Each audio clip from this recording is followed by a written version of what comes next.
And it's such an honor to be here and honor Chuck Manoli, a history professor who took pity on me, and it turned into a friendship of almost 50 years. So, thanks to Anita Manoli and the Manoli family, the Manoli Scholarship Committee, the Institutional Advancement Office, classmates, and anyone else who played a role, and anyone who could have prevented this but chose not to. When first contacted about being a speaker tonight, and Anita and Mike Walsh can verify this, I declined. I really hesitated to accept it. I felt unworthy. I consider this a high honor, and I don't feel worthy. After all, I wasn't one of Chuck Manoli's best students. I had Chuck for 4 semesters, freshman year and sophomore year, 2 for American history and 2 for world history. And to make a long story short, I got 4 C's. So lower your expectations. Once Chuck did, our relationship blossomed. Unlike past speakers, although I've written and published 20 books, Spielberg and Hanks haven't been in contact with me. I didn't go to Harvard Law and become CEO of a major corporation. I wasn't Mr. Rogers' right-hand man. And haven't produced a Broadway show and invented a new way of communicating on the internet. I was just a ball-busting, rule-enforcing bureaucrat for 48 years.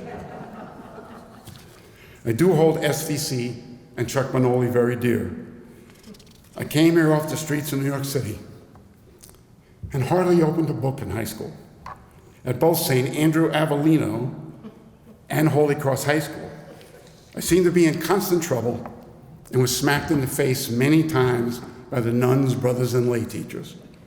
I even wrote a book about it. How do I do this? They told me how to do it. Oh, click on this.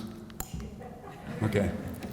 So the book that Bill mentioned, Confessions of a Catholic Schoolboy, has actually been republished by a different publisher, and he titled it Jesus Runs Away. He thought it would help sales because Confessions of a Catholic Schoolboy sounds like a downer. And this book is a very funny memoir about my youth, about my Catholic education. And so it was New York City, growing up in the 60s. I'm very proud of it. Still am proud of it. I read it recently after like 10 years, and I think it's pretty good. Things could get pretty rough in New York back in the 60s. We had a guidance counselor that used to ask us, what do you want to be if you grow up? The last third of the book is about my time here at SVC and how the 4 years here affected me, affected my life, and changed me. I was sinking into cynicism and despair. The world seemed to have gone mad. Air raid drills, it's in the book. Sputnik, the Cuban Missile Crisis, JFK assassination, lynchings, race riots in our cities, draft riots, Martin Luther King assassination, RFK assassination, and through it all, Vietnam. I was lucky to have been accepted here. You want to talk about history? They say history repeats itself. Here's a piece of history that I don't think will repeat itself. That's my bill from my junior year here.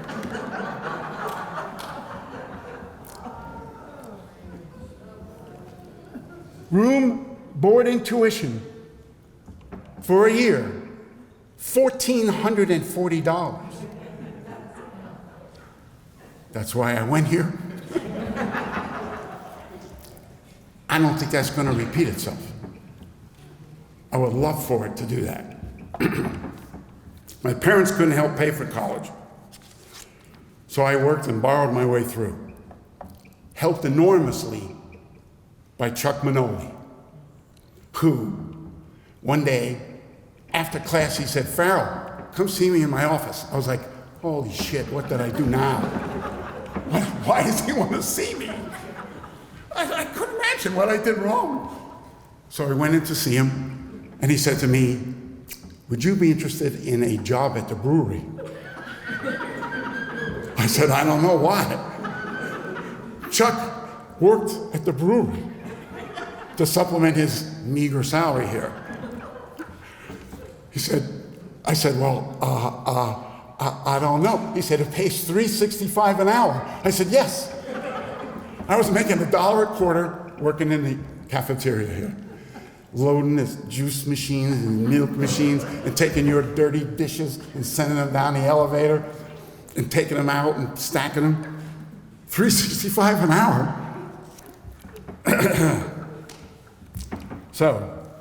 Here. So the first few weeks here were very tough for me. This is when I went to school here, we had hazing for the first 6 weeks.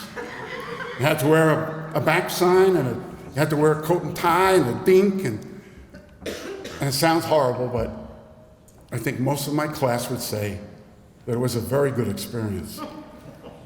And it formed bonds that are still there. 55 years later, we're still bonded and still friends, thanks largely to Clyde Smith, who is the glue of our class and has held us together all these years. I'll get more about Clyde later. And here's something that is very important in my view. I remember Father Ronald Gorker. Our class has a scholarship, this class of 68, Ronald Gorker Scholarship. He was the Dean of Studies at the time. And we had, during our orientation period, the first 6 weeks, Father Ronald had an orientation session in Kennedy Hall, and we all had to go to it. And of course, we're expecting the usual kind of bullshit. Look to your left, look to your right, only one of you will be here next year, blah, blah, blah. You better knuckle down, you better study, blah, blah, blah, blah, blah. That's what we were expecting, but that's not what we got. It was amazing. Father Ronald said, "Don't obsess about grades," which was music to my ears. I couldn't believe he said that. He said, and I never forgot this, "There are 5 forces that are controlling your life: the physical, the psychological, the economical, the social, and the political. The more you know about them, the freer you are to operate within them. Knowledge is freedom. Don't leave here ignorant. This is a chance in your life to learn about these forces, to devote your time to learning. It won't happen again in your life. You'll be too busy. Don't leave here ignorant. Learn as much as you can about those forces and how they're controlling your life." Well, I kind of took it to heart. As a psych major, I took elective courses in philosophy, English, sociology, and political science. Actually, ironically, there was a political science professor named Mr. Gold. He was a local lawyer, and he taught a course here in American government at night. And I wanted to take it. I heard great things about it, and I wanted to learn more about our government. And so I reluctantly, I was afraid it's going to be all political science majors, and me never having a political science course, I'm going to be killed. So at the time, you could take one course, a semester, maybe a year, on a P or F basis. Is that still the case here? Can you take a course on pass-fail basis? And it doesn't count in your GPA? You can? Okay, so I took Mr. Gold on a P or F basis. I loved it. I would have gotten an A, I should have taken Chuck Manoli on a PRF basis. Would have done the award much better. I majored in psych because I liked psych. I didn't have a plan, and this is mostly for the students. I often felt odd that I had no plan. I was planless. Maybe some of you students feel that way now. There were guys who were going to be, they were accounting majors, they were going to join an accounting firm, they were bio majors, they were going to go to med school or dental school. They were going to they were business majors, and they were going to get an MPA, an MBA, and go into business. These guys all had plans. I had no plan. I was completely planless. They say if you want to make God laugh, tell him your plans. So without a plan, I wandered through the world, had a long, happy, unusual career, and thoroughly enjoyed the journey. Planless the whole time. I started out as a psychologist in a maximum security prison. Bill skipped that part. And ended up in the Supreme Court of Pennsylvania. Along the way, I served 4 years on Governor Schaap's staff and did 21 years in the Public Utility Commission. There's no way in the world I ever dreamed of being anywhere near the Public Utility Commission or interested in it or cared about it. But I wound up 21 years there. I'm retired now, and as a hobby, I write books with a friend, Joe Farrell. We're having a few beers and came up with the idea of Keystone Tombstones, that it would be fun. Joe said, you know, you wrote a book. I really like your book. I would love to do something with you. So we thought about it, and we came up with this notion of visiting the graves of dead people buried in Pennsylvania and writing little mini bios and telling stories. Hopefully, in each chapter, we say a few interesting things about the people that aren't real well known or people don't really realize. So we've done a dozen Keystone Tombstones and then went to New York, visited graves in the New York City area, and we have 2 volumes of Gotham graves, and now 4 volumes, new one out, of our founders. So over the last 10 years, I've spent a lot of time visiting cemeteries. And my friends and family started wondering if I have some kind of a problem. You know, you're always in cemeteries, you're always writing about dead people and death and stuff. Are you afraid to die? And I told them, I'm not afraid of death. I just don't want to be there when it happens. So, I want to give you some idea of the kinds of things you see in cemeteries. Oh, that's Keystone Tombstones. That's Abe Lincoln with our Civil War volume. He really likes it. Remember this guy? Frank Gorshin, better or well known as the Riddler. He's buried in Calvary Cemetery in Pittsburgh. He went to Peabody High School. He went to Carnegie Mellon School of Drama. And he had the mixed fortune of being on Ed Sullivan on February 9th, 1964. Anybody know why that was a mixed blessing? That was the Beatles' American debut. Nobody paid any attention to Frank Gorshin. It was like he was invisible. Whoops. His agent told him he had a chance to win a major movie part that was filming in LA. The movie was Run Silent, Run Deep. He had to get to LA as quickly as possible for a screen test because they were very close to casting it and finishing auditions.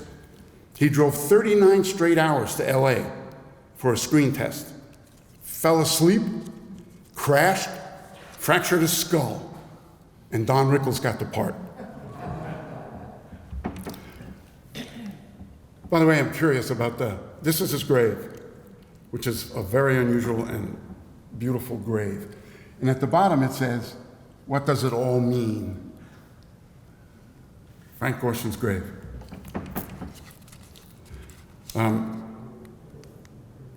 Jackie Robinson. Holy Cross Cemetery in Brooklyn.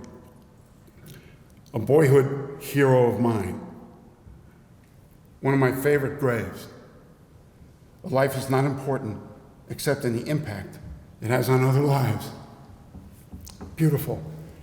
Now, one thing that we're not sure about is that most cemeteries, including this one, cleans off what we call grave goods, stuff left at graves. They clean it off every quarter. It's hard to believe that in less than a quarter, because I don't know when we were there exactly, but that much stuff was left at Jackie Robinson's grave. Bats, balls, stones, coins, that many people, flowers, visit Jackie Robinson's grave on a regular basis. My other boyhood hero, I was a Brooklyn Dodger fan, was Gil Hodges. He's at Holy Cross Cemetery in Brooklyn. Both were boyhood heroes. When they left Brooklyn, I was 12. I never got over it. I showed signs of post-Dodger stress disorder. I still hate the Dodgers for leaving.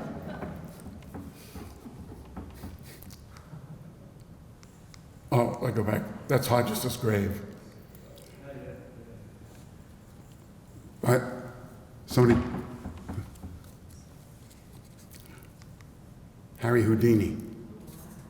This is Macpella Cemetery in Queens.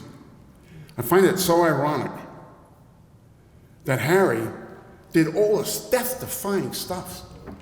I mean, completely amazing. That's how he's so famous. Death-defying tricks, chained underwater, all of these escapes, unbelievable. And he died from a punch in the stomach. He used to, as part of his act, and when he appeared, he would allow somebody who was so proud of how hard his stomach was to punch him in the stomach, just as a gimmick. Well, somebody in Canada punched him in the stomach and ruptured his appendix, and he ignored it, and it killed him. That's a wider shot of his grave. He died on Halloween, which is another ironic thing, kind of a Halloween story. And every Halloween, which will be in a few days, the Magicians Association of America holds a service at this cemetery called the Service of the Broken Wand. Here's a couple other graves that caught our eye.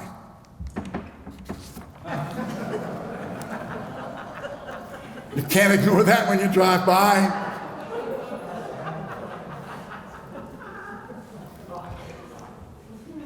William Hahn, I told you I was sick.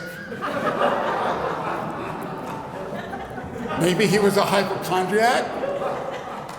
We'll never know. We'll never know.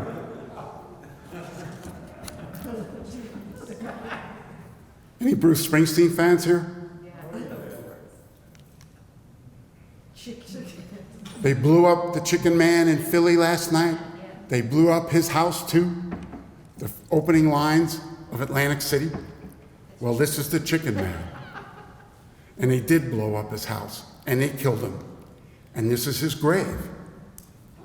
In Holy Cross Cemetery in Yeadon, Pennsylvania, which is right outside of Philly. When we went there, it's honest to God, all this is completely honest. We went there and took a picture of his grave, and there was an egg with feet on his grave. It must have been near Easter. I can't remember exactly when we were there, but we thought that was pretty ironic to have an egg with feet on the Chicken Man's grave.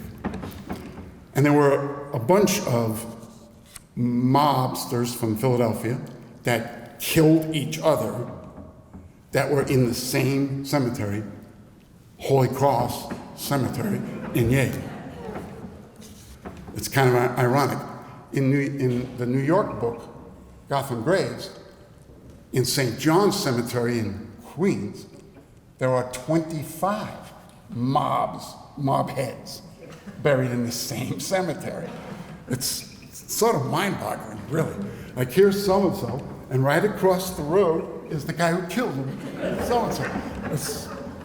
It was an amazing experience, it really was. Okay, any Philadelphia Phillies fans? Good. Oh, there is one. This is the legendary Harry Callis, legendary Philadelphia Philly and Notre Dame radio announcer. He's in Laurel Hill Cemetery in Philadelphia. And that's his grave. It's sort of my favorite of all the graves we've visited. The seats are from Veterans Stadium, which was the Phillies' home stadium for many, many years. The grass all around it is from Citizens Bank Park, which he was the MC of the opening of that stadium. You can't see that the base is shaped like home plate. You can only see the front of it. And we've been there a number of times because we were very fortunate. I'll tell you about that. But you can see grave goods to the right of the seats. There's stones and coins and baseballs and scorecards, and then there's flowers on the grave, and they clean it off every quarter.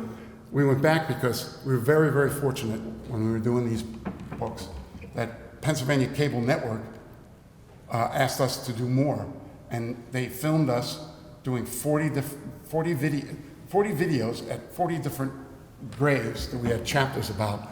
And so we went back a couple of times to film videos, and there was hats, and people keep visiting Harry Callis's grave. It's a beautiful grave. When we did go to PCN, I'll throw this in, they called me and they said, would you guys come in for a meeting? We'd like to do more with you. We're like, yeah, okay. We went in for a meeting. I swear to God, this is true. The vice president was a woman. We sat at this long table outside her office, and she finally came in from the other end, and she said, you are exactly what our audience wants. And Joe Farrell leaned over to me and whispered, this station must be in a lot of trouble.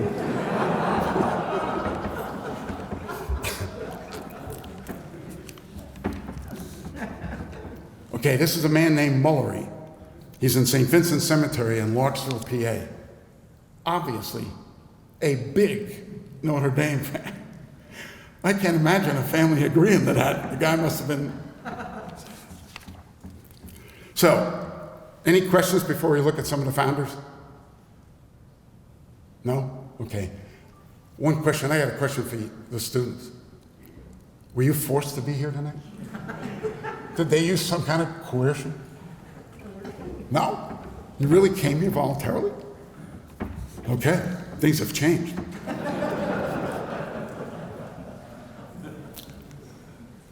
Mad Anthony Wayne. Mad Anthony Wayne is buried in two places. I've been to them both. He's buried in Garrison Hill in Erie County. I knew almost nothing about Mad Anthony Wayne until I was writing this book. I found out that he was an amazing general, one of Washington's favorites, somebody he could always trust, somebody that was always honest, and somebody that wanted to fight the British. He believed in freedom for America. He wanted to fight. Surprisingly, or at least the way I was brought up, most of our generals weren't too keen on taking on the best equipped, largest, best trained army on the planet with farmers. They weren't that hot on doing it, but Anthony Wayne was, and he wanted to fight. And they mocked and ridiculed his attitude and nicknamed him Mad Anthony Wayne, because he wants to fight. So, he fought in a number of very important battles. The Battle of Monmouth was the first time American troops stood up toe-to-toe against the British. Actually, it was a draw, but it was regarded as a big American victory because it's the first time that we didn't get our asses kicked. So they considered it like a victory. But it was kind of a draw. Then he had one of the best events, or for the colonials, one of the biggest events of the war, was the Battle of Stony Point in New Jersey, which I knew nothing about. But there was a big fort above the Palisades, right near the Hudson River in New Jersey. He planned and executed and led an attack on that fort a nighttime attack, a secret attack. They captured the fort and all its inhabitants, and he was wounded, but he led it. And that meant so much to the American troops. It was a morale booster. He became like a hero to many people. So, after the war, he's out west, where he was sent. This is years after the war. Washington called him out of retirement because the British were supposed to leave the forts in the west. When I say the west, I mean like Ohio, western PA, Indiana. That was the west. They were supposed to abandon the ports, but they didn't. They kept the forts, and they were like supplying and encouraging the Indian Confederation that was raising hell with the settlers and stuff out west. Well, 2 generals were sent out there to do something about it, and they got their ass kicked. One of them's buried in Greensburg.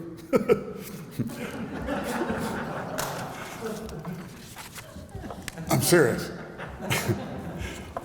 But anyway, so he was out west, and he was on his way back, checking out forts and stuff, and he stopped in Presque Isle, which is in Erie County, where there was a fort.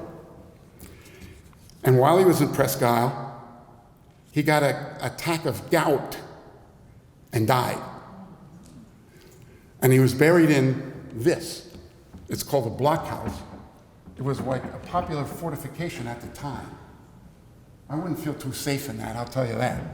But apparently they did, because you could shoot from anywhere you had to shoot, and I don't want to be under attack in that thing, I just don't. But anyway, so he died in Erie, and he's buried there in the base of that fortification. There's his gravestone. 14 years later, his family really wants his remains returned to their estate in Wayne, Pennsylvania, which is right outside Philadelphia. So they convinced his son, Isaac, to drive 400 miles to this place and return his remains. So Isaac calls a doctor, Dr. J.G. Wallace, from Pittsburgh, who served with him in the Army, and said, could you help me? I don't really, I don't have much experience with bodies or dead bodies, or I could really use some help. And so the doctor said, yeah, he would. So they get there, they pull up that stone, they dig up the casket, they open it up, and to their surprise, only the lower half of one leg had disintegrated. The rest of the body's still like intact. Now he put boxes, he rode on a sulky, I forgot to say this. Isaac used a sulky. That's a horse-drawn, 2-wheeled carriage to make the trip. And he put wooden boxes on the back of the sulky where he was going to put the bones and take them back. There was no way he could take a body back. There's no room for a body. So he's like, what am I going to do? So the doctor had this idea, all right, here's the only thing I can think of. We're going to dismember the body, and we're going to boil the remains in this. This is the actual kettle. It's on display in the Erie County Museum that they used to boil his body, get the flesh, get the stuff off. I don't know if you call it flesh. And then put the bones in the boxes. And then they drained it, and they put the stuff back in the original hole with the tools that they used to do it. And Isaac took the body back to Wayne, and this is his tombstone in Wayne.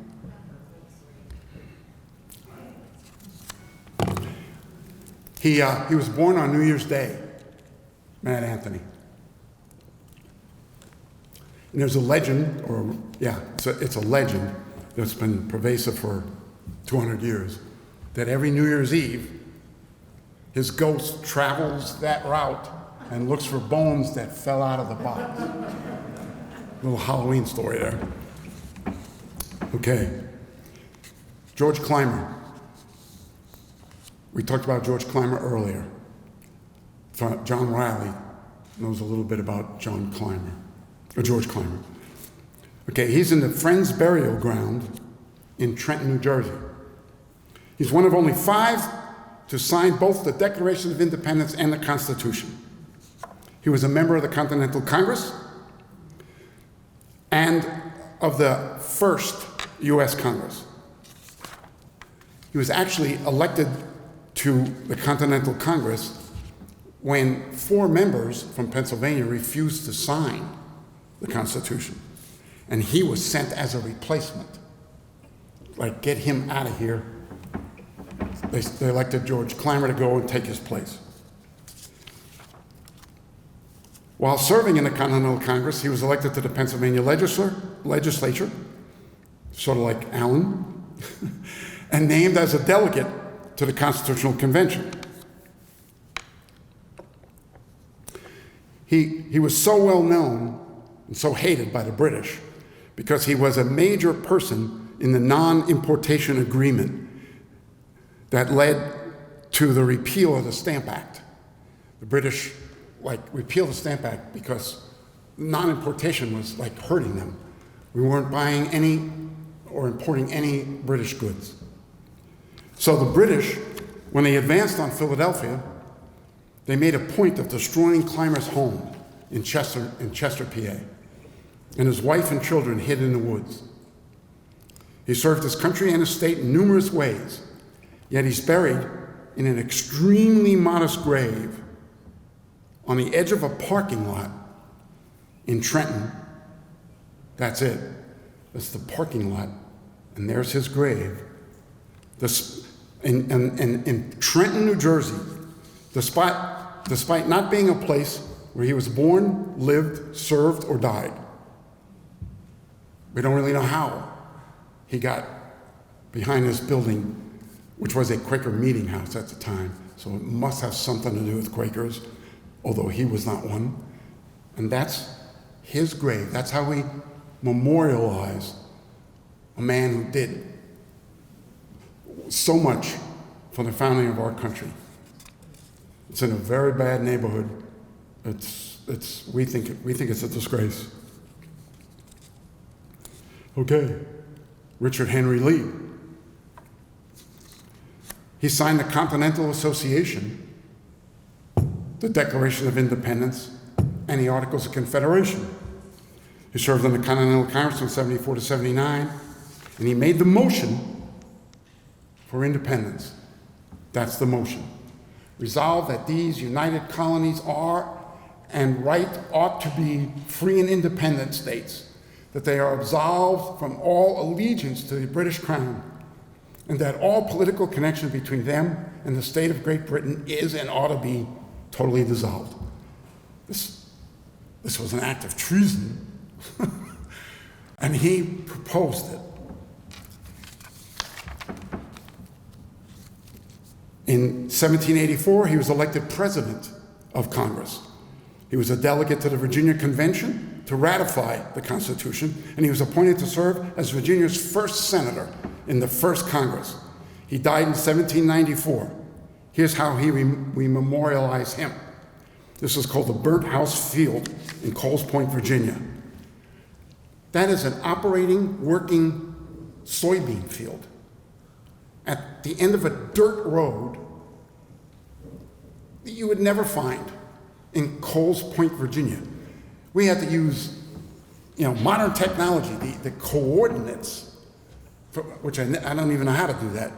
My publisher was with us. He knew how to do it, to find this grave. Absolute working soybean along a dirt road that isn't on any map. It's like, is this ridiculous or what? And behind that 4 brick walls is that grave. I don't know.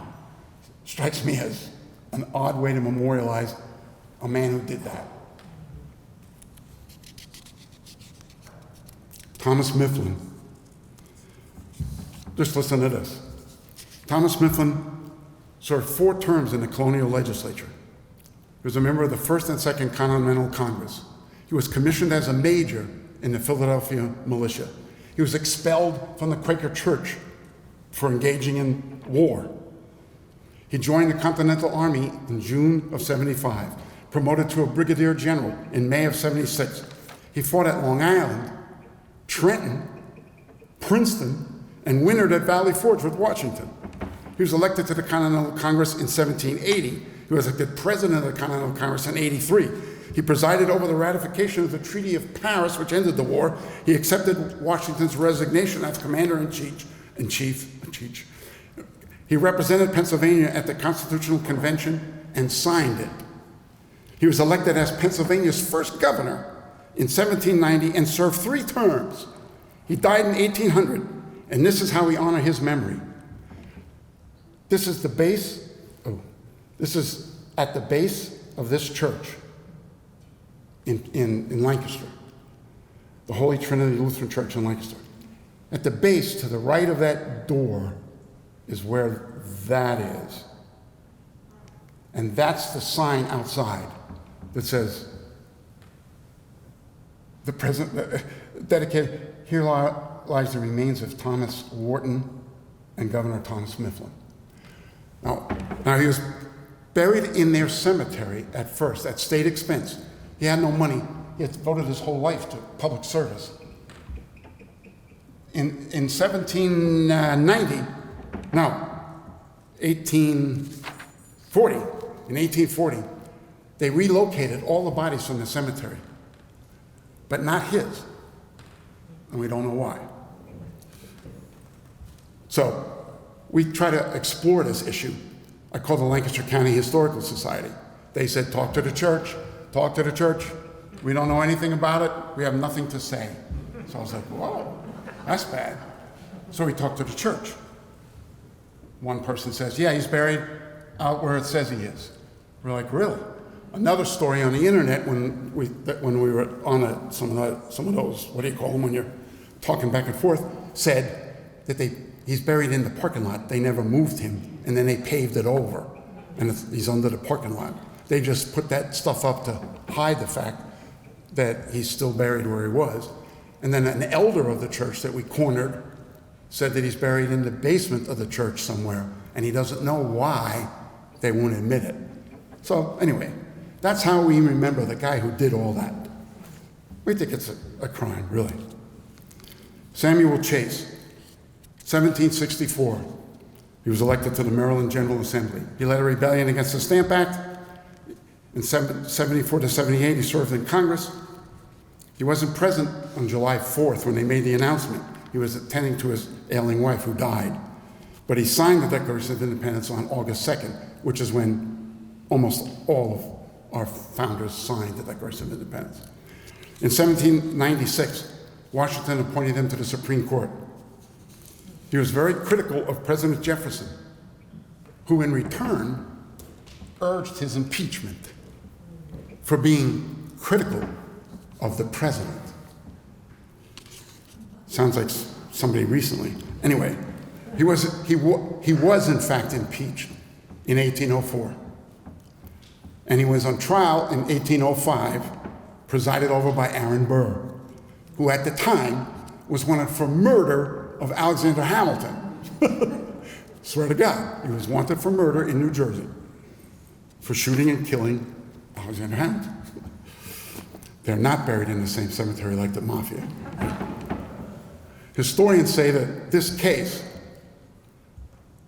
was a very important case. It demonstrated it demonstrated the independence of the judiciary, that he was acquitted. You can't kick him off the court for criticizing the president, and that was a very important precedent, according to historians. He died in 1811 and is buried in Old St. Paul Cemetery in Baltimore. This is it. This is his tombstone, cracked across from top to bottom, and this is the cemetery. We took many, many calls to reach anybody at Old St. Paul's, and all they did when we told them what we wanted to take a picture of his grave and that we were writing a book and all of this, they gave us the code to the lock on the fence. Nobody met us, nobody was there. We unlocked the code, went in, took the pictures and left. That's all I can tell you. I think it's horrible. Okay. Charles Thompson. He was the one and only secretary of the Continental Congress and Confederation Congress. The Confederation Congress was after the war, but before we had a constitution. For 15 years. He kept the minutes of all sessions of Congress and all secret meetings and deals. You might call him the prothonotary. They didn't have that term then, but in all disputes, his judgment was respected. He insisted that full and honest reports be issued under his signature concerning all battles and engagements won or lost. His name was regarded as the emblem of truth. He provided institutional knowledge and continuity on issues, history, and motives. He was sort of like the founder's Clyde Smith. They really regarded his word as the truth as to what had happened. Communications then, just think of it, how horrible communication was. It's sort of like it is now, where you don't know what to believe, you don't know what's going on. I think that's a major, major, major problem right now for our society. But it was just like that then. Reports would come in, so-and-so was a hero, so-and-so today, we beat the British, we lost to the British kicked our ass, the British are coming. How do you know? How do you know? When his name was on it, they took it as absolute truth. And that's just the way it was. He was regarded as the truth teller. When his name was on something, that meant it happened. He actually signed the first published version of the Declaration of Independence. He's the only non-delegate to sign it.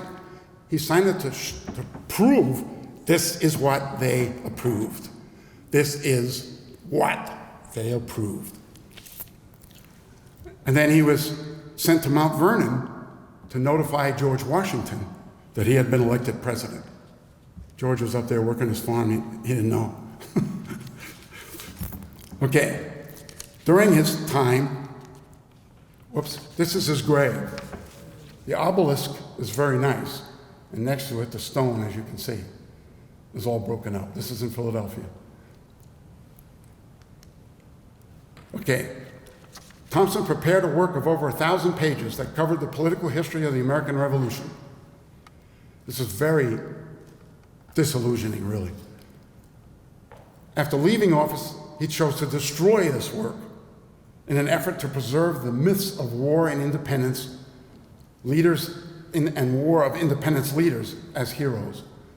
To preserve the myths of the War of Independence leaders as heroes, stating his desire to avoid contradicting all the histories of the great events of the Revolution. Let the world admire the supposed wisdom and valor of our great men. Perhaps they may adopt the qualities that have been ascribed to them, and thus good may be done. I shall not undeceive future generations. That's very disillusioning. I've never been taught that, frankly. That's why I got a C, I guess.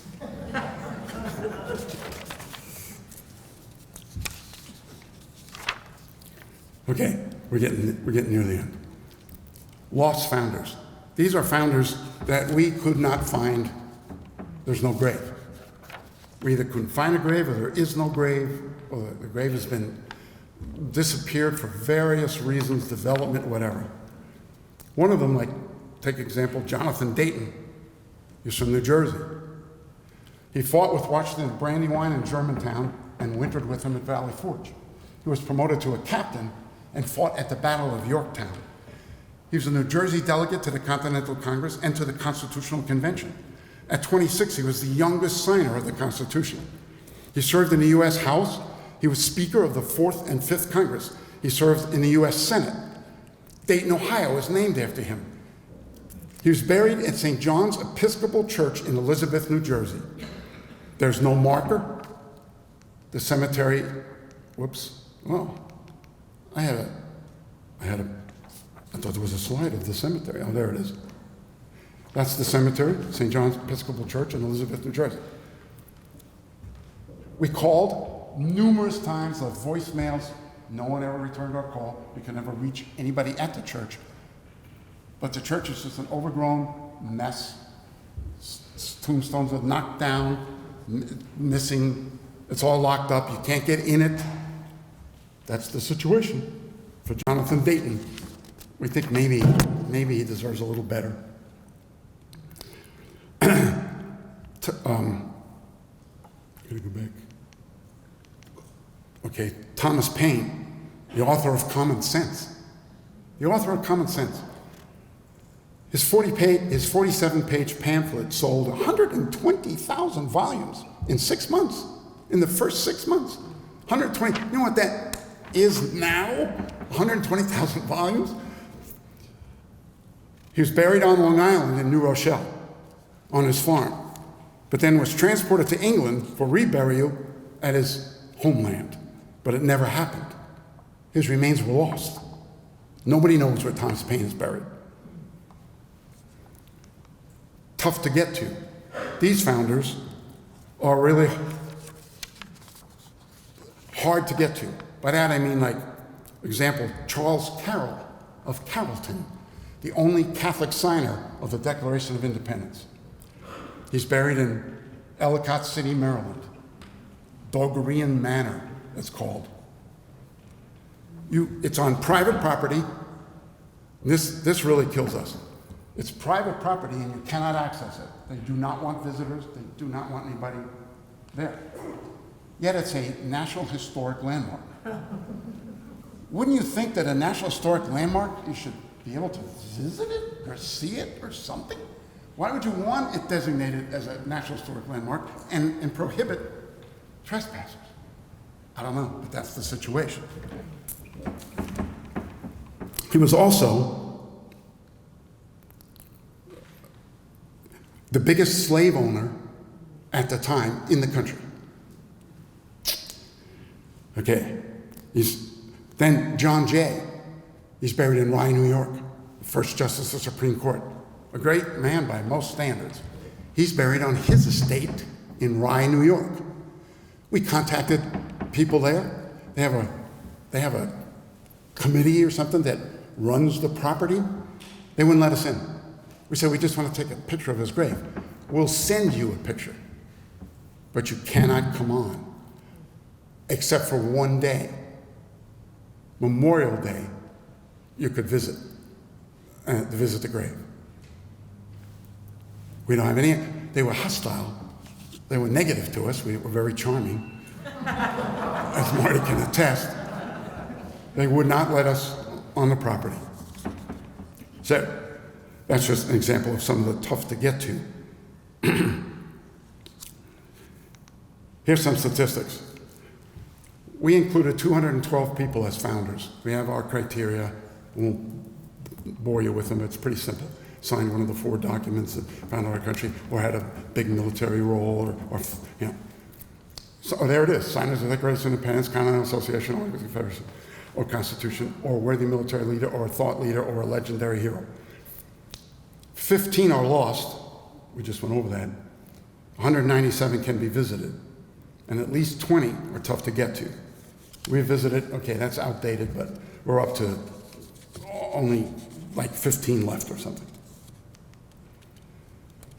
We have a website.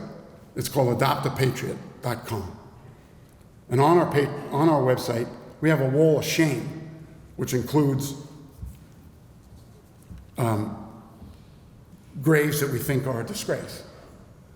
And there are 46 graves on that website that we think are a disgrace to the memory of the person buried there. Here's another example. Robert Livingston. Robert Livingston was on the Committee of 5. That's Livingston, Adams, Jefferson, Franklin, and Roger Sherman drafted the Declaration of Independence. Long story short, that's his grave. Not the one on the right, the one on the left. That's it. We were like flabbergasted. That's Livingston's grave. There's no mention of anything. There's nothing to tell you about him. but what he did and what he accomplished. That's in Tivoli, New York. Next to that is Rufus King, who signed the Constitution, was a Continental Congressman from Massachusetts, who's buried in Jamaica, Queens, and that pink building behind his grave is a McDonald's. You can't read what's on there. It's in a church cemetery that's just totally neglected. This is Thomas Morton in Chester, PA. He was in the First and Second Continental Congress, signed the Declaration of Independence. It was a horrible situation. We were on TV and talked about it. We embarrassed, I think, Chester. And the next time we were there to do a video, they had actually cut the grass and actually took the horrible, tattered American flag down and put up at least a complete new flag. But it was a horrible situation. It's a weird, weird place. Yeah. So this is something that inspired us to do this kind of stuff. Poor is a nation that has no heroes. Shameful, the one that, having them, forgets.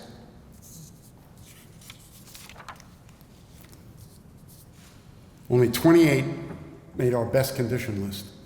121 are in average condition, which means a worn tombstone in a mostly suburban or rural setting. 47 are in terrible locations or completely lost. 39 have limited or no access. 76 have stones in badly worn or worse condition. 30 have poor or no maintenance. 70 are poorly memorialized. Over 1/3 are deficient in some way. We were calling for restoration, renewal, or relocation of various graves. We thought it would be the right time to do that in time for the 250th anniversary of our country in 2026. We even proposed creating a new signage area in Arlington or in Philadelphia for those without graves or lost graves. You could have a garden, and you could have a memorial for each of those guys who aren't memorialized anywhere. So you can see adoptapatriot.com to keep track of our mission and to see the data. That's the graves of our founders' books. That's got some graves, and that's Keystone Tombstones. Okay?